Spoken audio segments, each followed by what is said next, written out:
morning, good evening, good night. I appreciate you for tuning in and also watching my video.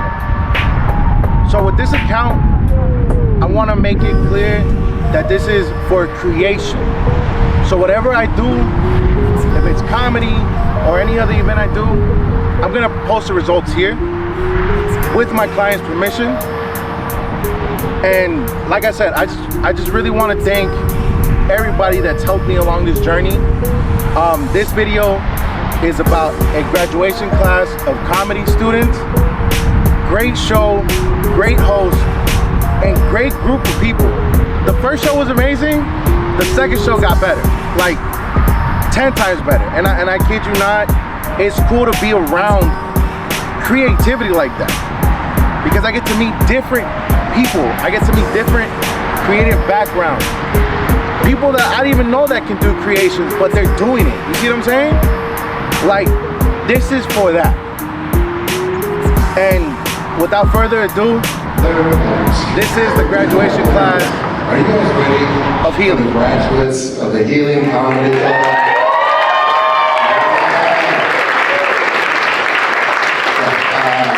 This was a great class. It was a fun class.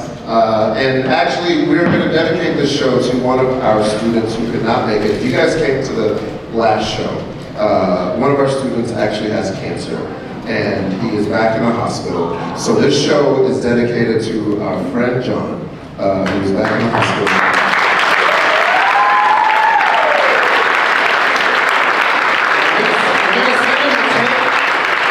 We're going to send him this tape, but on the count of 3, I need everybody to say fuck cancer.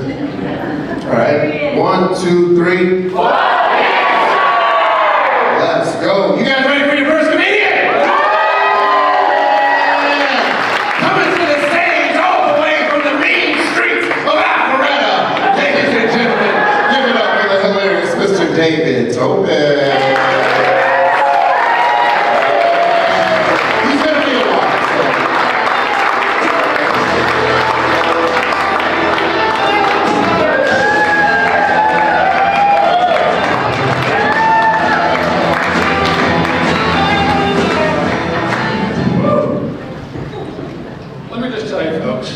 I had a great life until I went to kindergarten. It was in kindergarten that I discovered that school was not for me. Yeah, really. It got a lot worse years later when I had to go to Hebrew school on top of regular school, while my friends were out smoking weed, feeling up girls, and stealing candy bars from 7-Eleven. My parents tried to tell me this was religious training. I tried to tell them it was cruel and unusual punishment. I mean, getting out of regular school and going into Hebrew school was like getting out of Guantanamo and going into Alcatraz with a life sentence and no chance of parole. But, you know, I would do it. I'd get home from regular school and I'd stand outside, wait for the carpool.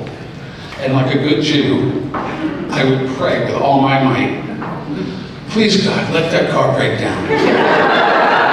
Please God, let a tree fall in the road. Please God, make my instructor join the Israeli army and move to Israel. Anything. Well, you know, God doesn't always answer prayers.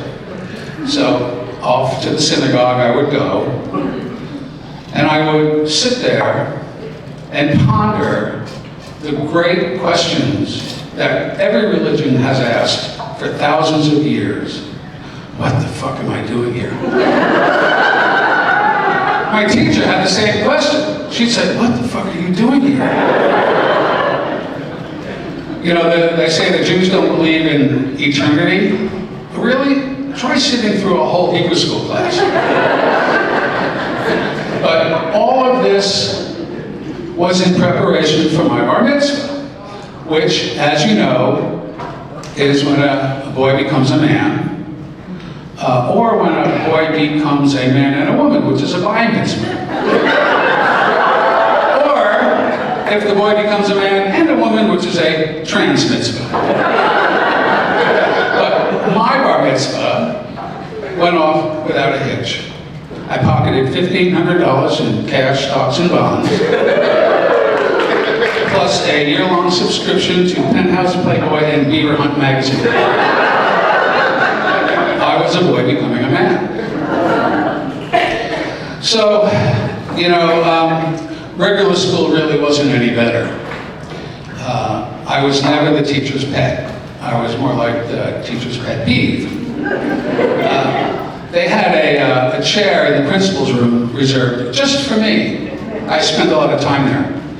Well, one day the principal had a great idea. He said, "Hey, David, why don't you do the morning announcements for us?"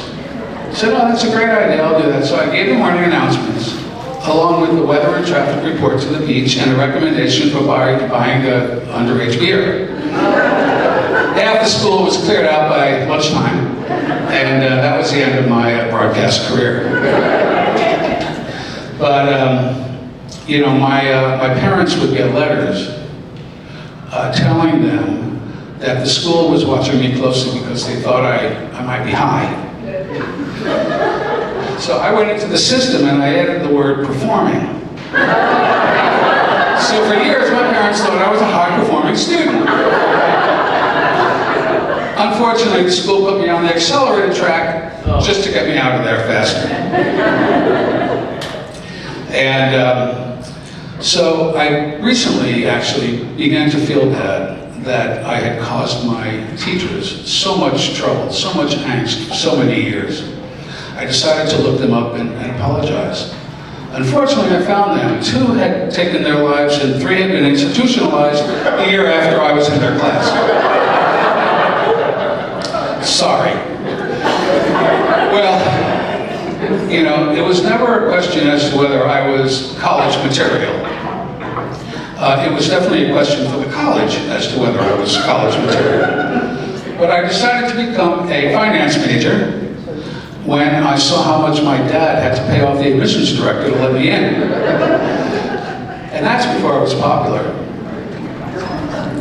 But anyway, I had a great life. Oh, and by the way, I did have a great realization in college. I realized it's where I found myself. I realized that I was an experiential learner, and that explained a lot. So I had a great 4-year, 5-year, 6-year, 7-year college experience. But I found myself. Anyway, I really did have a terrific life. It all worked out well. I had a lot of success.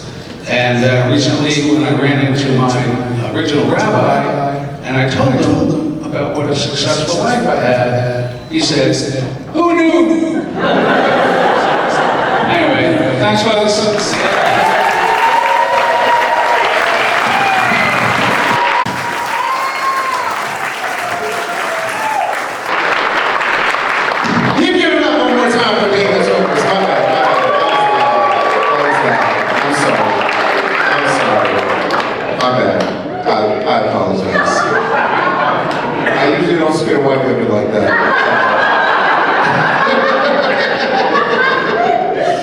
Usually I just steal their purse. I'm just kidding. I'm just kidding. The way you jump was just so hilarious. That was so fun. Sometimes I forget how loud I am. I can be a loud person. And then I realize I need to taper it down. And I don't know about you guys, but like, I've noticed that like, I'm a father, and I've got 3 kids, and all my kids play sports. And if you are someone who watches their kids play sports, just know it is so much more fun if you are high.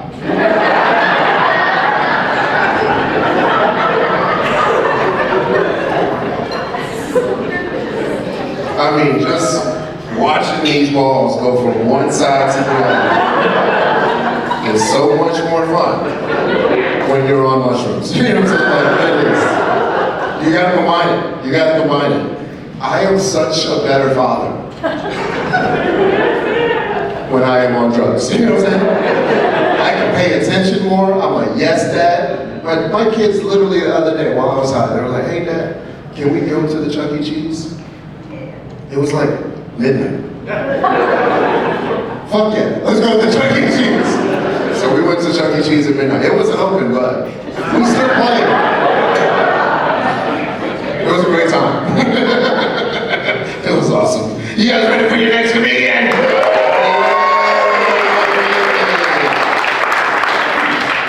Ladies and gentlemen, give it up for the very, very funny Mr. VSean So!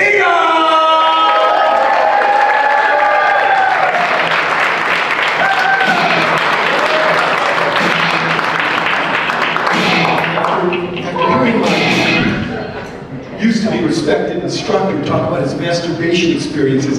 There was no way I was shaking hands, touching him.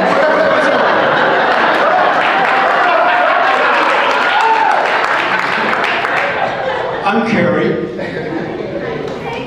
At 11 years old, I popped my very first boner. I was in my dad's car, sitting with a warm pizza on my lap.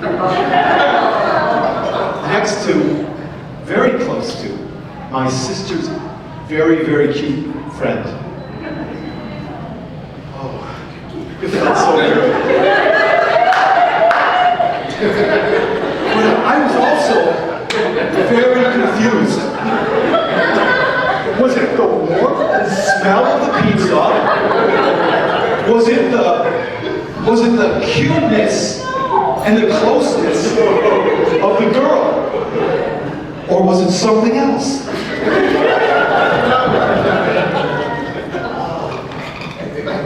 My teen years were spent trying to determine what?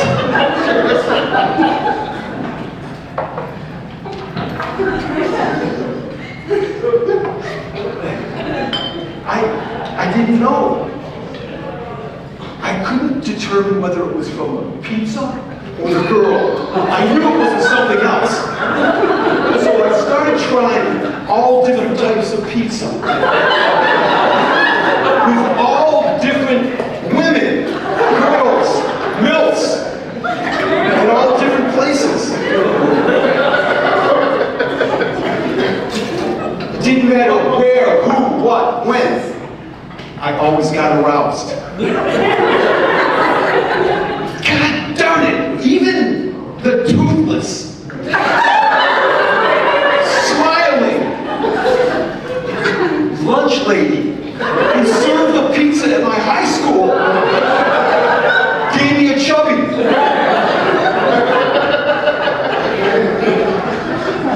I'm gonna talk to you man, he loves it. And you, I knew if I couldn't make you laugh, I was bad.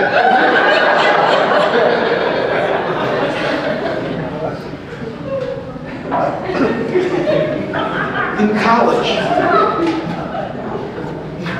my girlfriend, she said to me, Carrie, which would you choose if you had to? Pizza or me? I said, what? Say that again? Which would you choose? Pizza? Pizza! I choose pizza! Every time I choose pizza. Easy question, easy answer. Not so easy breakup. My favorite pizzeria in college was Pino's. Binghamton, New York. Pino's, the best part was Mrs. Pino. Oh, Mrs. Pino, Mamma Mia! She was a 40-year-old Italian MILF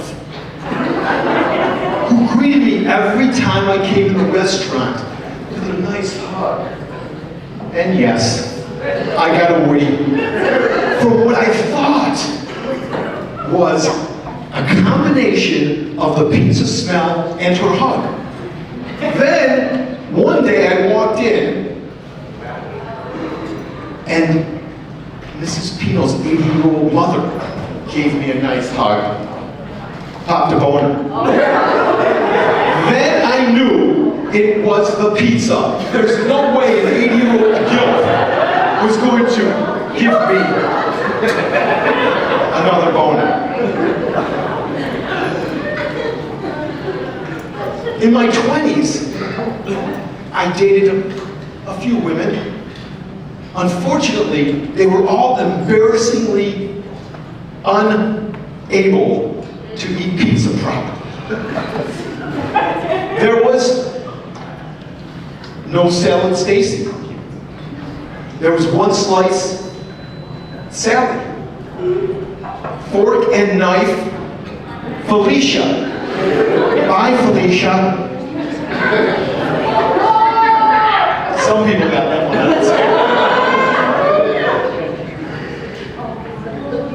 Now, one night, I'm on a date, watching this woman ravenously devour half a large pizza. It was like watching a lion eat a wildebeest. She was eating it so the cheese, the meat, and the sauce was dripping out of the corners of her mouth, down her face, onto her chin, even on her chest. It was so sexy. Oh, so sexy. Oh, God. So, I finally found the perfect combination of pizza and woman. It was more than just lust. I was in love. We were married 10 months later. Domino's catered our wedding. No lie. After 30 years of marriage, I still get those pizza boners.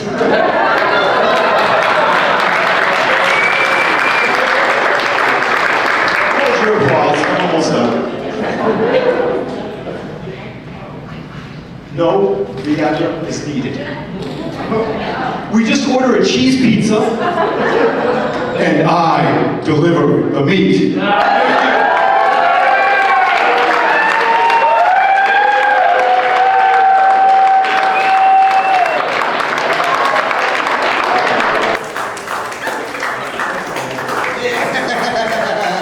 Give it up one more time, ladies and gentlemen.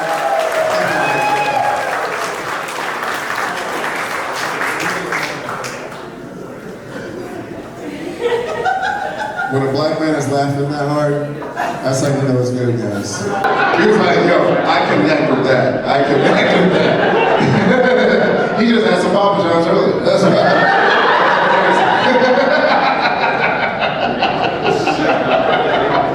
That's so funny. I love it. You guys having a good time today? Yeah. All right, we're going to keep this comedy train going with your next comedian, the very funny Mr. VSean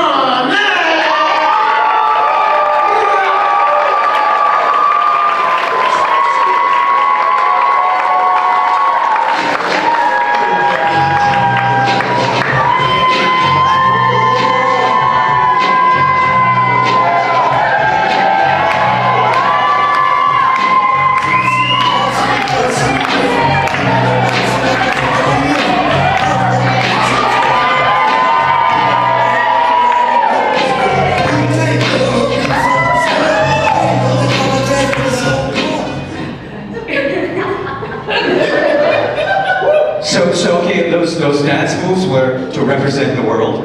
The first one was changing bulbs like in India. The second one was a lawnmower for the white people. The ass shaking were for the horny black people. This thing was Chinese people eating with chopsticks. So I hope I did that well.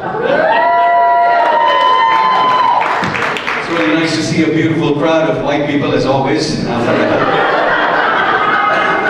When I walked in here, it smelled like potpourri. gentrified with a little bit of curry, but that was probably me. I'm looking for the black people. Oh, hey guys! Thank you for taking the wrong exit today. I hope you packed your Birkenstocks to blend in with the white Alpharetta people. And the Indian people here, other than me, there's fucking 1.4 billion people. I was just trying to give you guys a shout out for coming in barefoot. Yeah, you can count on the Indians coming in barefoot, right? We don't wear shoes or anything. Yeah, so the other day I was walking in my neighborhood and somebody yelled out, "Hey, Tarif!" Like tariffs. And I stopped the person, I said, "What do you mean?" Like, well, if Tarif had a face, he would look like him. Who said yes? I'm just joking. But yes, they thought the same thing. So I was like, what do you mean? Like, they're like, well, brown, always looking for a deal, selling Slurpees for 80 bucks, always showing up at the wrong time when people are having a good time, never throwing the garbage out, always not satisfying me, and the last parts were for my wife. But... You guys mind if I lay down? Okay, so... Oh, I gotta work the board. Okay, never mind. But just trying to lay down a little bit and relax. But yeah, so I think, you ever have those nights where underwear is optional? That's me tonight. I've gone commando, and I'll tell you why. For the one Indian person, commando does not mean I'm fighting Pakistan. Just to be clear, I love the Pakistani people. But yes, the wife is upset about it, as always, the wife. She's been complaining about streaks in my jogging shorts. But it's not the streaks you're thinking. It's pollen streaks, because Georgia has a lot of them. And she didn't believe me, so I took my jogging shorts elastic band, I stretched it so I could aim it for the face. But it backfired, hit me, I sneezed, and I said, look, I told you it was pollen. Luckily she left and I threw up. Yes, it was pretty crazy. Earlier somebody asked me to get a milkshake with his hat on.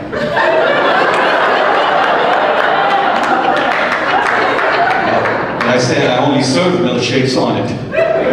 Big ones though. Yes, it's pretty crazy. I'll tell you why I went commando. You know, the tariff thing, 1,000% rise, it's going to get very expensive. It is, so I'm going to save it for, you know, I wear underwear alternative days. But I figured, you know, if it gets expensive, I could sell it on Ticketmaster, make some money, you know. And someday I will be rich, but yeah, so, you know, people in my house think I'm a weirdo. I don't know why, but they do. So it almost reminded me of when I first moved to Kentucky from India when I was a chubby 14-year-old. I didn't fit in with the classmates either. I didn't. And I didn't fit into my Levi's jeans either. They were skinny ones. And when I went to school, the hottest girl in class said I looked like a walking exclamation point. She said I was heavy on top, skinny little legs. So I looked at her and said, wow, exclamation point. Exclamation point. That was a clever joke. But yeah, so, you know, it was tough fitting in. It really was. As a matter of fact, the teachers, the first day of class, came up to me and said, Assalamu alaikum. And I looked back, looking for Assalamu alaikum, and I didn't see him. And then the next teacher came up and said, Shalom. I'm like, I don't know Shalom. And then there was a teacher that chased me down every day and came up to me one day and said, have you found your Lord and Savior, Jesus Christ? So finally I went up to them and said, look, teachers, I think you think I'm from both sides of the Gaza Strip. They didn't. They thought it was chicken strip. I said, that's not the case. I said, I'm from the land of, thank you, government. And they looked at me and they said, oh, Abu. I said, okay, yes, that's close. And they said, Gandhi. I said, okay, close, you're getting closer. And then one person said, diarrhea street food. I said, yes, true. Indian food can do that. And yeah, if you thought that the teachers were confused, rumor was I was an exchange student from Mexico. Special needs with the accent. different ballgame. Yes. But it was very challenging. The principal felt very bad for me. You know, the principal said, look, we're going to make you popular. I said, okay. He said, we're going to put you in spelling bee. I said, that's not going to make me popular. And I lost against the only black kid in Kentucky on the word misdemeanor. A year later, I heard he got arrested for misdemeanor. He manifested that word. Yeah, my dad came to pick me up. My dad came to pick me up from, yeah, like, you know, he came and got me. And the principal was like, look, I'm sorry to give you the news, he lost. My father denied he was my father and said he was my Uber driver. But he said he will pass the word to the people in India. My father was actually an Uber driver, so fuck you up. I was supposed to do a clean set, but I broke the barrier. And then my dad handed me my turban and looked at the principal and said, that's his helmet. Yes. But are you a single, you have kids? You guys don't need to come again. Are you single? You definitely need to come again for my show. You have kids? No? You have kids? You guys definitely don't need to come again. But give it up for Yoshee!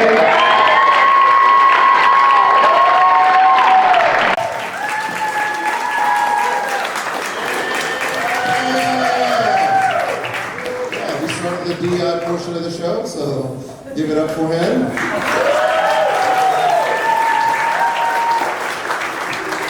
Coming to the stage, ladies and gentlemen, the very, very funny, it is Eric Grad.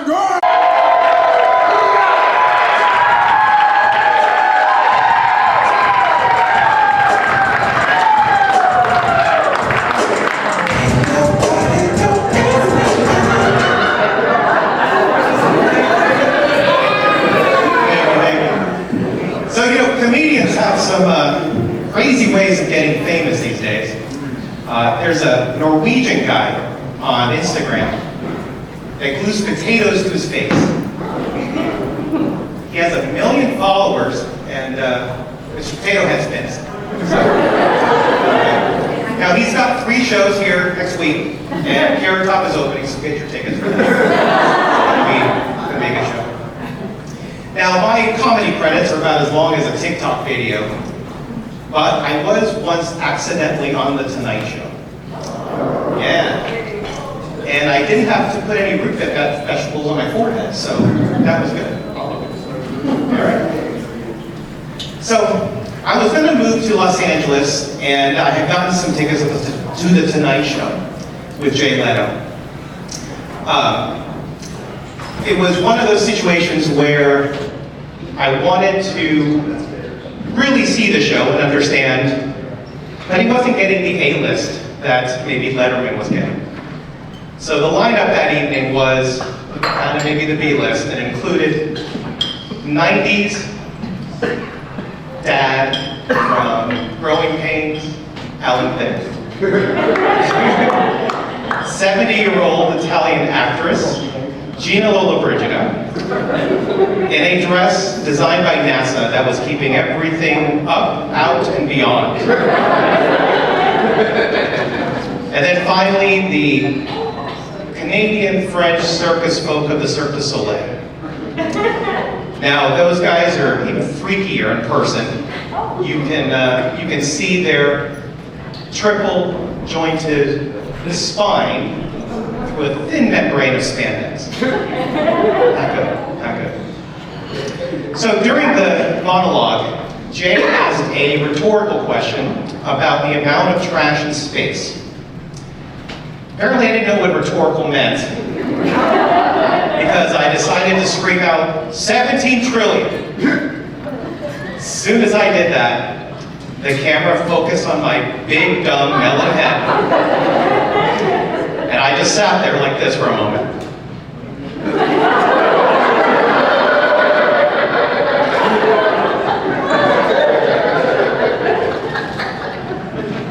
And then Jay proceeded to call me a dumb Floridian bad at math. Well, you know, accurate, still hurtful. So. So, after the show, I think Jay felt bad for making fun of me, so he invited me backstage for a lukewarm Heineken. I was a hot mess and was trying to make small talk with Alan Thicke, asking him about the Olsen twins. I was also trying not to look down at the elderly but impressive cleavage of Gina Lollobrigida. And finally trying to avoid and dodge all those French-Canadian circus folk that were trying to hug me and kiss me.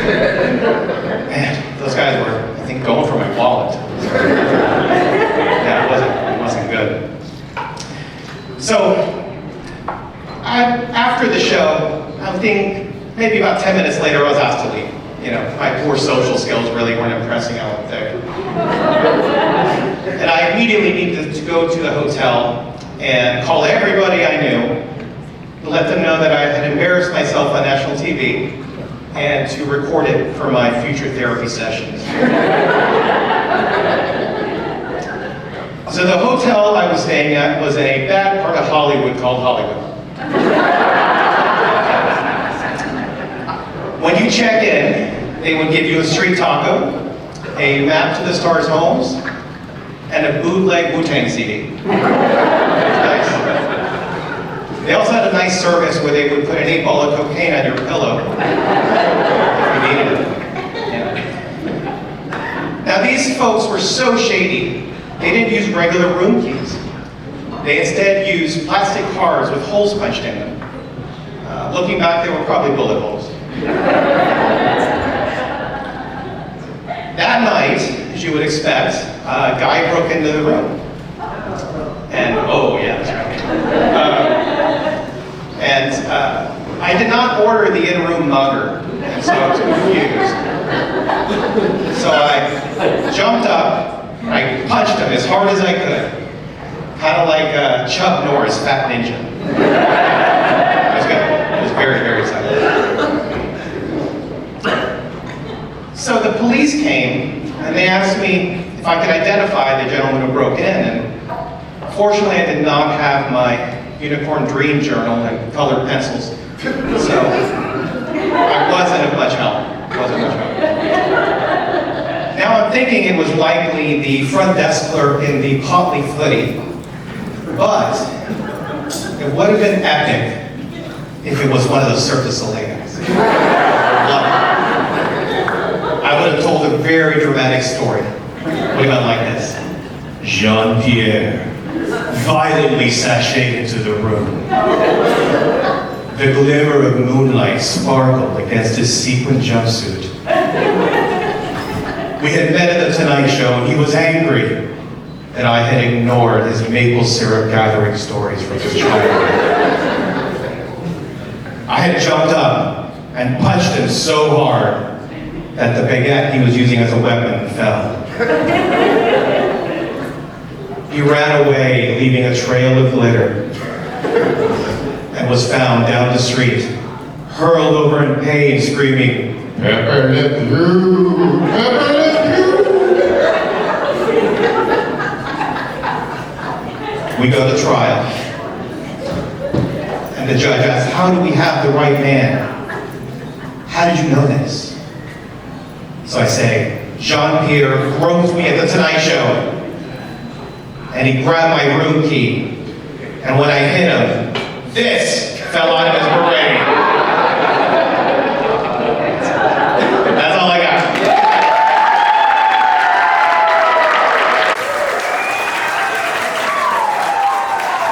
Yeah! I calmed my voice down this time. I calmed my voice down. I will not scream at white women. I will not scream at white women. I will not scream at women. I love your laugh. It's so good. It's so good. Yeah, we're having a good time, aren't we? I was going to ask, how many people have been to the Helium Comedy Club before? Who's never been here before? Oh, that's awesome. Fantastic. You guys got to come back here. This is such an amazing place. lineups are freaking fire. I have a show next week on Thursday. It's an improv and stand-up show if you want to come and hang out with us. But seriously, this place is like one of the best places that does comedy in the city. You gotta come out. So,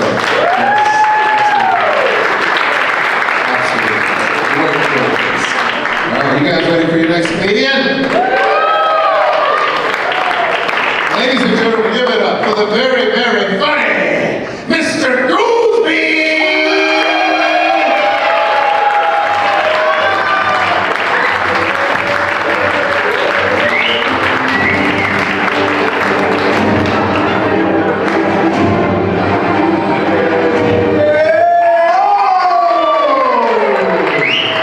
Wow! Man, y'all look good and healthy. Y'all got insurance, don't you? Yeah, so I was at the doctor's office with my baby girl. She's 5 years old, and my ex-wife. Yeah, all right now, because, you know, we're not together anymore. It doesn't mean that I stopped being the alpha of the family. I still protect him, even if it's from the waiting room, on her insurance. She provides the coverage, I provide the courage. It's called co-parenting. With limited benefits.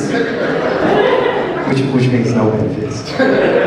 So my daughter, she's flipping through her highlights magazine, and my ex-wife, she's judging me.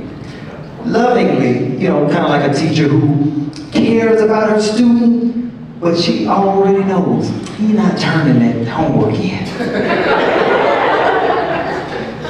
And man, the receptionist, she over there chewing gum like she's a baseball player at the plate, ninth inning, 3 balls, 2 strikes, 2 outs, and the pitch is on the way, and she locked in. She typing with these acrylic nails like she's disarming a bomb in slow motion. And she didn't even look up once at me. Like, it's a jungle out here for dads. Then it's like, boom! The door just busts open. And in spins this little 5-year-old boy. He looking like the Tasmanian devil from Looney Tunes. The boy farted about 15 times.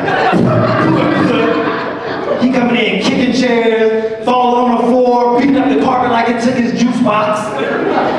And then walks in his dad. I guess we'll call him Grandpa Dad. He just walk in, he sign him in, then him sit down. Oh, him big. Him built like a, what do you call it, a recliner that I gave up on his dream. He breathing like every inhale costs $3.99.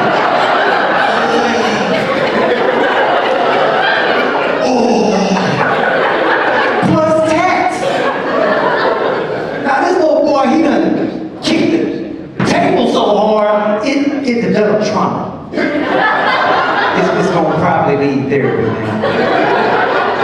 He hit that them highlights magazine so hard, boom! They just low lights now. This kid was mayhem with Velcro shoes. And the whole time, that gum chewing receptionist, she just typing it, chewing, and ain't looked up not once. And that's when it hit me. That's when it hit me. The call of the alpha. I got to say something. I'm not Superman, dun, dun, dun. I'm not Batman. I am Dad Man. No cape, no insurance. Yeah, I'm built for this. And as I'm processing this, I noticed from the side of my eye, my daughter looking at me like, "Damn, I thought you was the alpha." And in my calm, supportive, ex-wife has that, please don't start nothing in public face on her. She leans over and she said, don't do nothing crazy.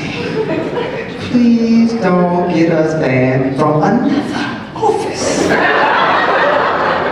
I said, okay. So I stood up. Not physically, emotionally. I don't have insurance. Y'all be careful.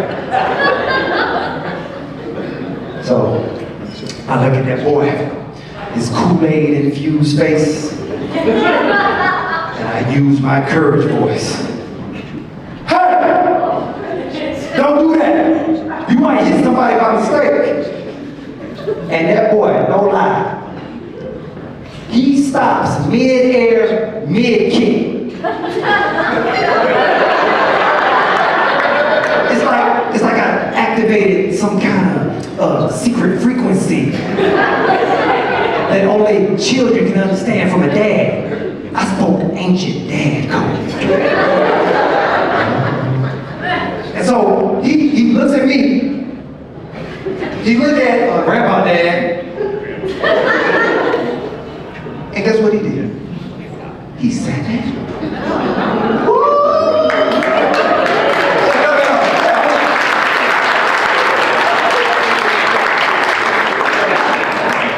Like everybody wins. The boy learned respect. My daughter, she saw strength. And my ex-wife looked at me like, baby.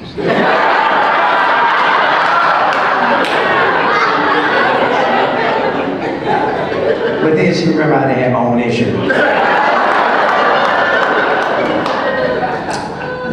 I might not have health coverage, but I cover my family. Yeah. I'm like Allstate, except I don't protect folks from mayhem, because I am dead in mayhem.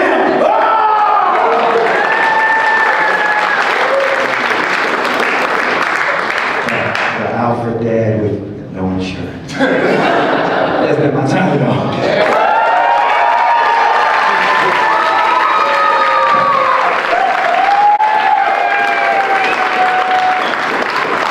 Oh my goodness! That was great. That was a lot of movement on stage, wasn't it? I saw him, I was like, oh my God, that's all my kids on Riddler right there. One person, that was all my kids, right there.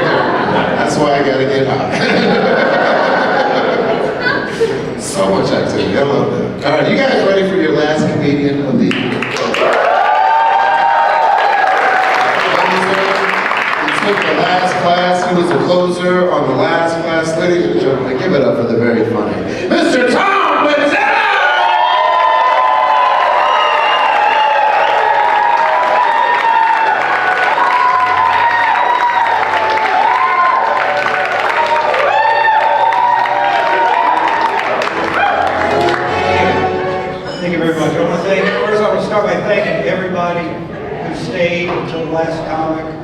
Especially those of you who did not ride in the same car with me.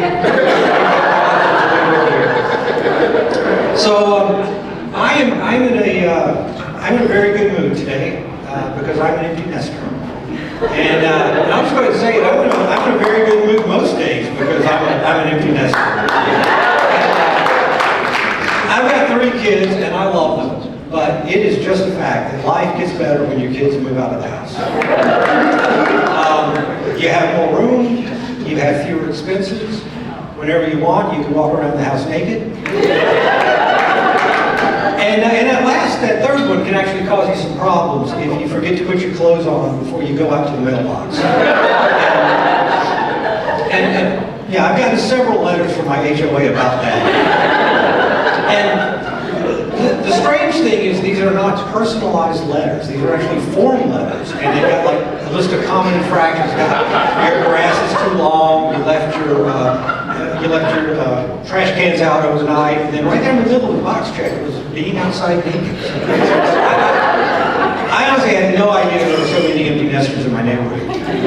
And my next door neighbors, actually the ones to the right, My next door neighbors, they're empty nesters too, and what they did is they put up, they installed blinds on their windows. And they don't actually walk around naked, so they weren't worried about people looking in. They were just tired of looking out their window and seeing me.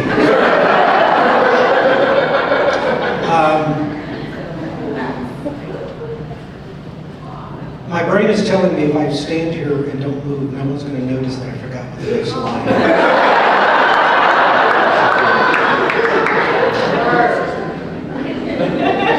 I'm going to skip over it. So here's something that really bothers me. A lot of people assume that because I am an older white guy from the South, that I must be a racist. And that is just not true. I'm not a racist. I mean, how could I be a racist? I have a number of black friends.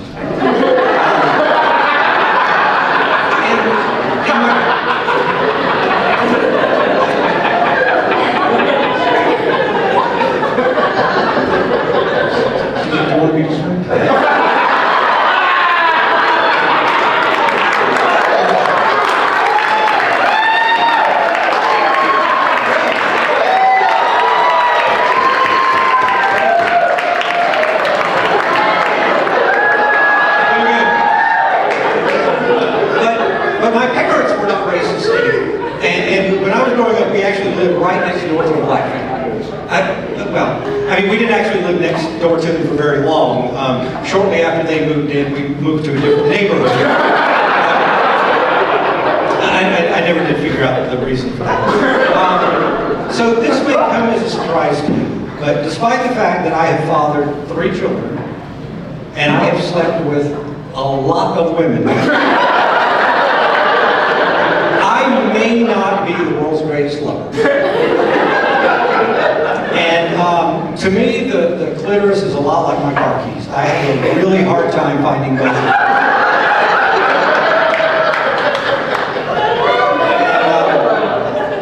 I'm just really glad that women use vibrators. And there are some guys, there were vibrator fans out here, all right. And there are some guys who feel threatened when their partner uses a vibrator, but I don't. Personally, I like being able to just sort of sit back and relax during sex. Maybe drink a beer, watch some Sports Center, go out and check the mail. By the way, ladies, sorry, I'm taken. So, did you ever wonder which came first, the chicken or the egg? I mean, it's an old question. Nobody really knows the answer to that, but I find it hard to believe that the chicken came first. Do you have any idea how hard it is to make a chicken come?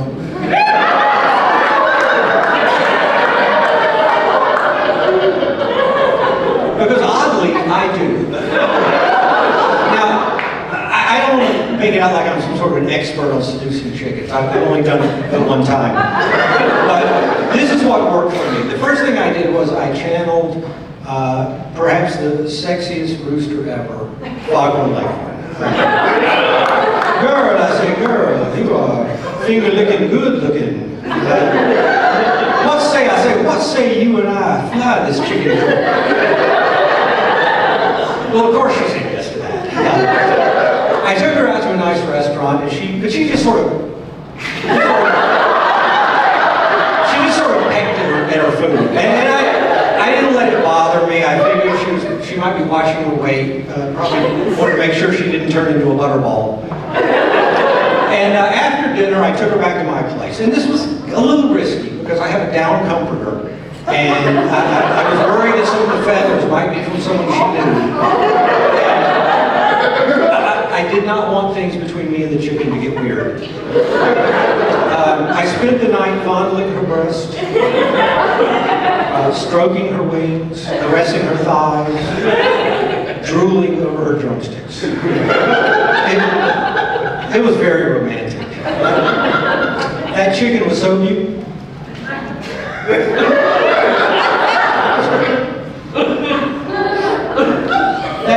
That chicken was so beautiful, I just wanted to eat her up.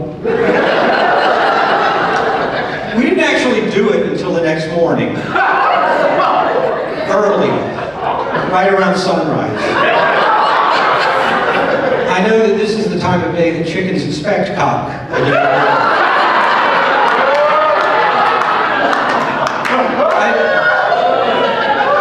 I don't want to go into too much detail here, but suffice it to say that our lovemaking was very tender and juicy. I really brought my A game. In fact, I brought my grade A extra large game.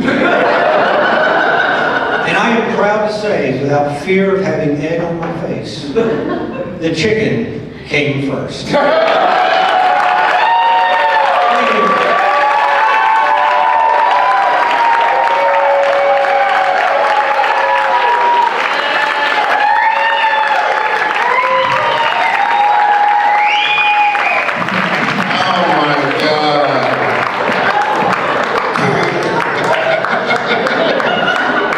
When Tom said, I want to do a chicken come first,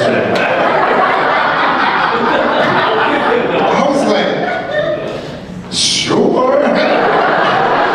You guys ate that shit up. Well done. Give it up for all the comedians, you guys.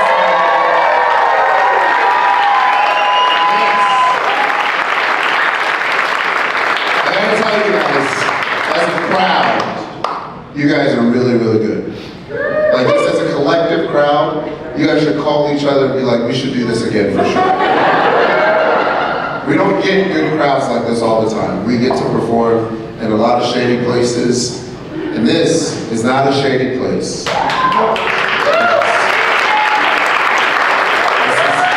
the kind of stuff that we send to like everyone's like, oh my God, I performed in front of 200 people. So you guys made our night. So thank you guys so much.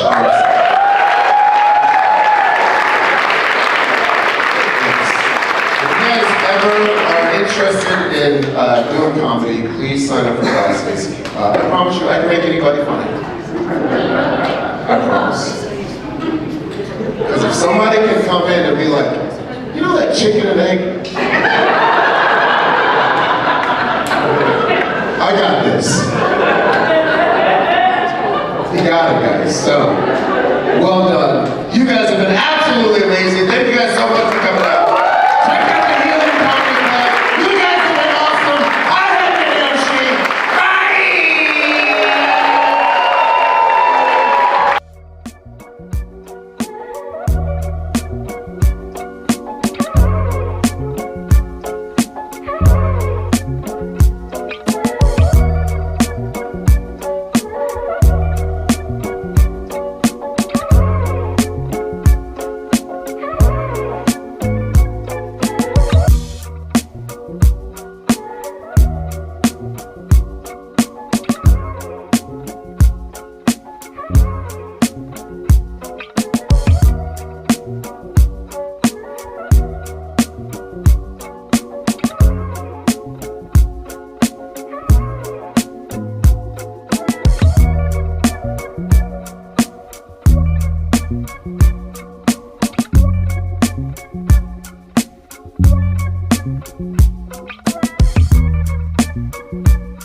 Thank you guys for staying to the end of the video.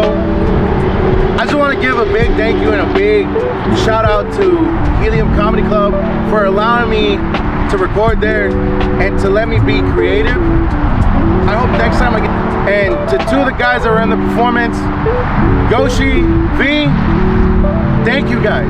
Because without you guys giving me that confidence and the belief, I wouldn't be able to do what I did today in the video. And to a great photographer, up and coming, Aiden, you did great, man. I appreciate it, and I hope we do a lot more stuff together. But I'm gonna put all the information, and especially Helium Comedy Club, because it's a great place to go. Like, if you wanna laugh, if you wanna cry laughing, that's the place. Like, they have different acts every other week or every week. So go check them out. And Helium Comedy Club is in Alpharetta. So if you guys are confused, just know Helium Comedy Club is in Alpharetta. In other news, I've been going crazy about this for the last couple of days. So now I'm able to be calm and give it the attention it needs. But I am producing my own show. Like what? Like it's crazy to even think about it, dude. Like I'm something that I made on a piece of paper is getting produced. Like it's wild. Seriously, it is. It's crazy. But August 22nd is going down. I'll be dropping the ticket information soon. So stay tuned. If you don't follow me now, follow me. I'm at Lefty D094. Like, come on. That's where you're gonna find all the information you need for the show. Like, if you need more information, get my TikTok. It's Marquez Studios. Like, come on. Like, what are you doing? Like, I want this show to sell out. Like, you're gonna have to reserve seats. I kid you not. Like, it's gonna go crazy. Like, a lot of great comedians are gonna be on it. So you better be on this, man. Come on, man. Let's go. Like, I'm too excited, so you need to be excited. Like, I want you to laugh so I can laugh. Like, it's that time, baby.